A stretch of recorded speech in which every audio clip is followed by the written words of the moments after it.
guys, it's Dave in real life and welcome to my Survivor Series 2020 predictions video. Sideline tag is called Best of the Best. Yeah, it's usually Survivor Series now is where Raw goes up against Smackdown. Last year it was Raw, Smackdown and NXT.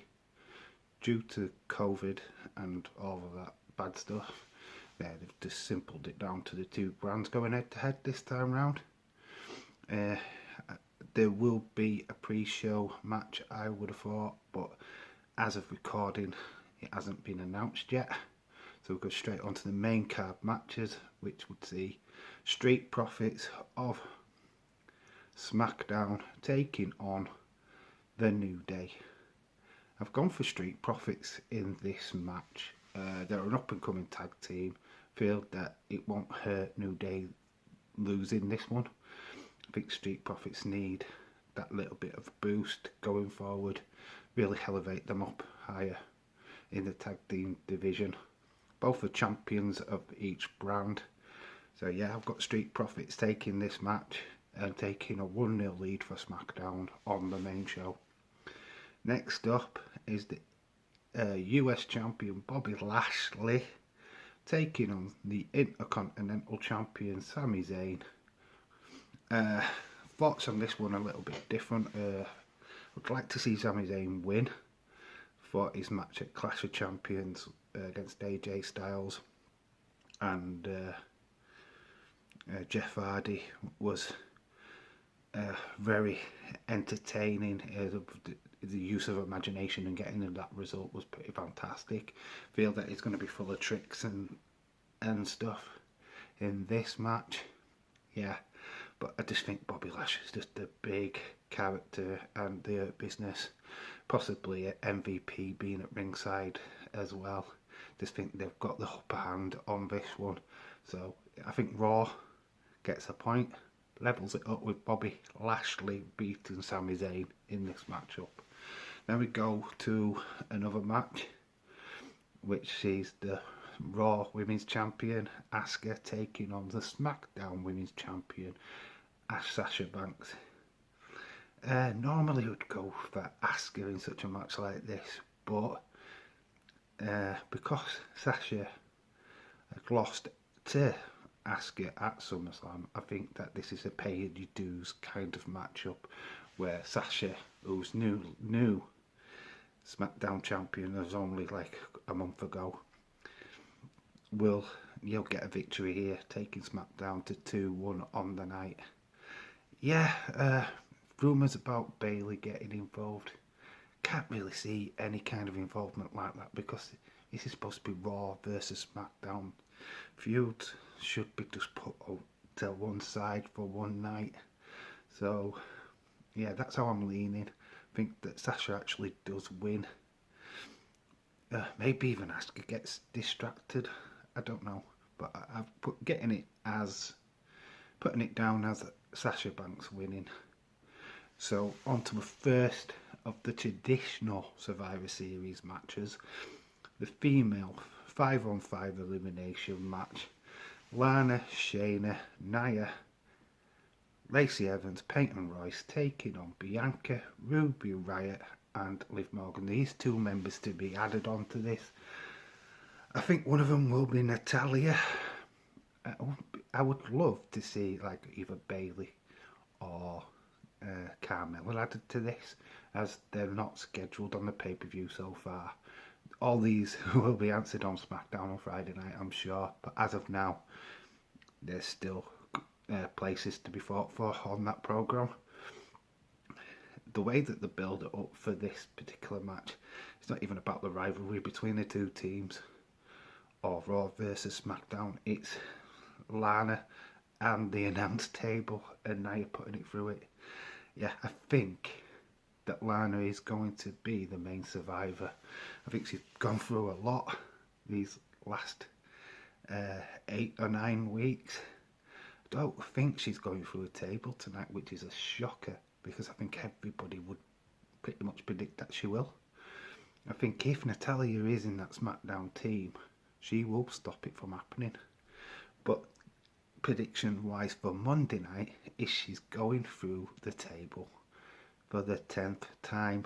It'll be saved for Monday night. She'll be celebrating the fact that she was the only survivor, and Nia will come down to the ring and politely put her through a table, because it's set up for a TLC match for sure. But I don't think Sunday is the right time to be putting Lana through a table. I think that should be a Monday night thing. Let me know in the comment section below if you think the same, or do you think she's definitely going through a table? I think that she gets the win for Raw and is the last woman standing.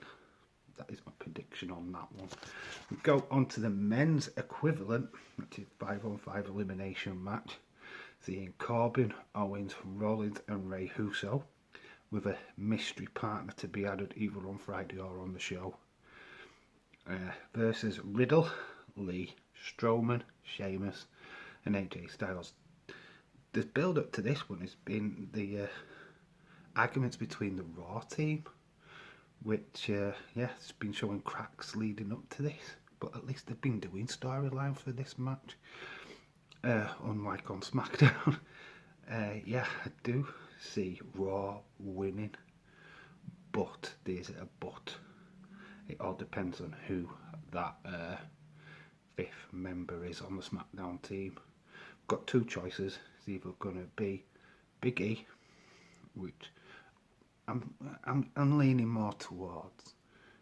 If it is Big E, Raw wins.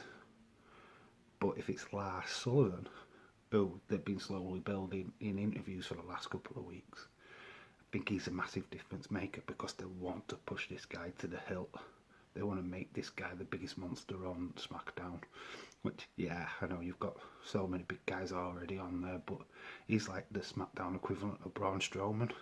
So having them collide in the ring would be pretty impressive.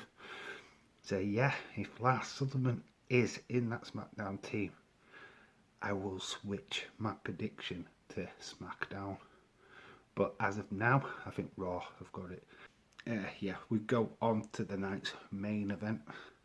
That is Drew McIntyre versus Roman Reigns. Because Drew's been added to this match only recently by winning the Raw Championship on Monday night. I think he's losing. I think the victory will go to Roman Reigns in this one. You're building up a massive heel, and possibly a batch further down the line between these two with bigger stakes on the card. I think there's quite an interesting things what could happen in this match. There's a storyline between Drew and Sheamus on the horizon. You've got Jey Uso, what's eager to impress Roman Reigns. Plus you've got Miz hiding in the background with the briefcase. He could cash in at any point in this match. Roman Reigns wins. But do we get that cash in? I think it all depends on how brutalised Drew McIntyre is in this match. It is the 10th year anniversary of the Miz and that famous cash in and the famous Angry Miz girl. Yeah, do we really want that to happen on Sunday?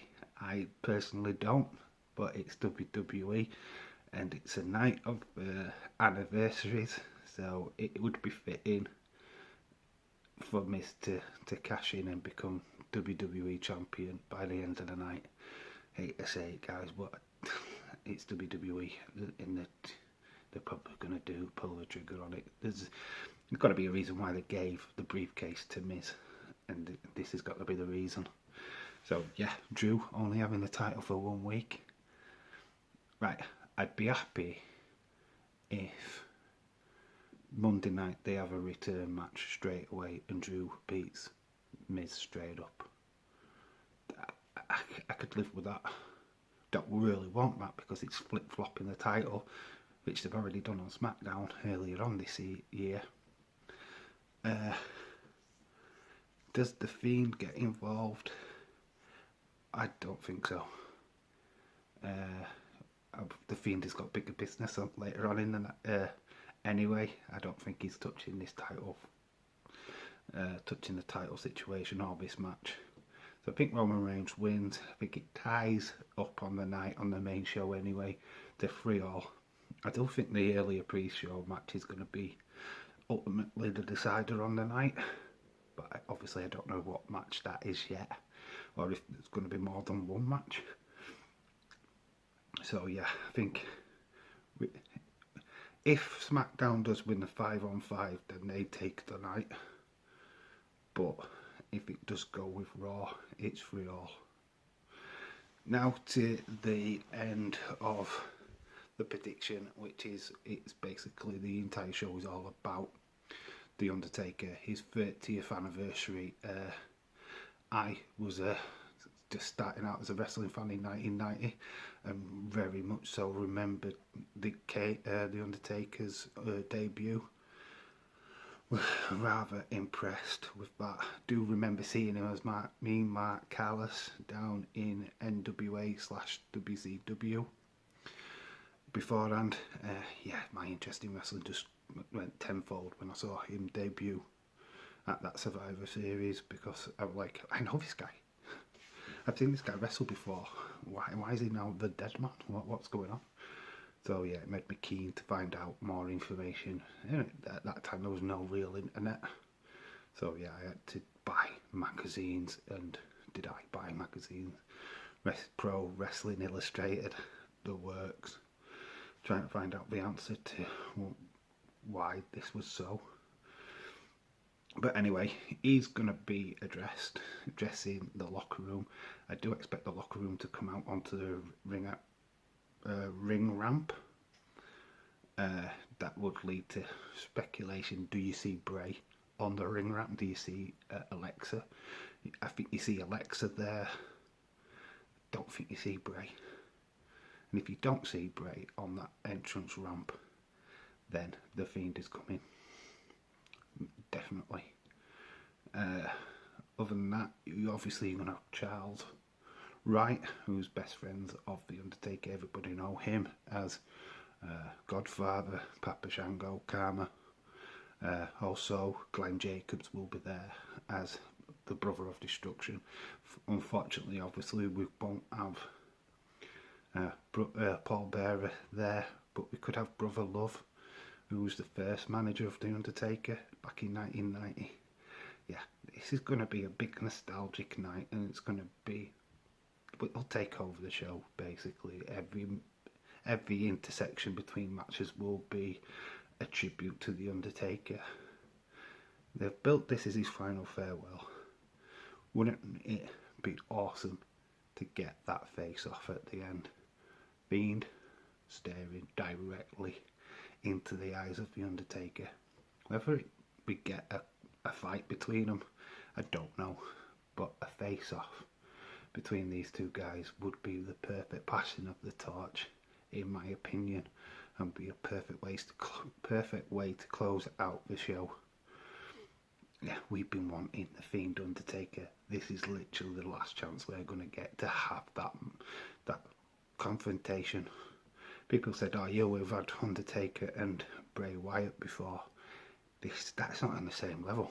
I know it's the same guy and everything, but it's not. The Fiend is not the same as just normal Bray or cult leader Bray. The Fiend is the darkness, is the entity what has been brought forward by the losses to The Undertaker to John Cena. So to have that face off, yeah, mind blown. You're gonna be talking about this event for a while after. You know, get yourselves involved in Abby's window with the insiders, because that is gonna blow up. You're gonna have Jody Gilly excited. You're gonna have Jeff and Joe excited. See wrestling. I'll be just screaming. He's going to be crying anyway with The Undertaker's farewell, but seeing the Fiend and The Undertaker in the ring, he'll just probably collapse. You'd be having to revive him off the floor, as majority of us fans, because we just really want that. So Vince, please make it happen. Anyway, that has been my predictions for Survivor Series. I wasn't excited going into this pay-per-view as we are. Normal pay-per-views that don't fit the bill to this has been fantastic. But, you know, there's potential. With any pay-per-view, there's potential. And I think if we do get the Fiend Undertaker at the end, or near the end, I think that will just take it to a next level. Anyway, let me know what you think in the comment section below. Please like this video, or dislike it if you want to, it's up to you. Share it on social media. Subscribe if you haven't already, because it would mean a lot to me if you did. If you do subscribe, please click the notification bell so that you know when I upload my next videos. There is already a preview, already a video up on the channel today, which is part 2 of the 12 wrestlers to Christmas. Yeah, please go and check that out if you haven't already. It's only a short video, it won't take you long. And yeah, just let me know what you think of that as well. I've been Dave in real life. You've been awesome. And remember to always keep it real.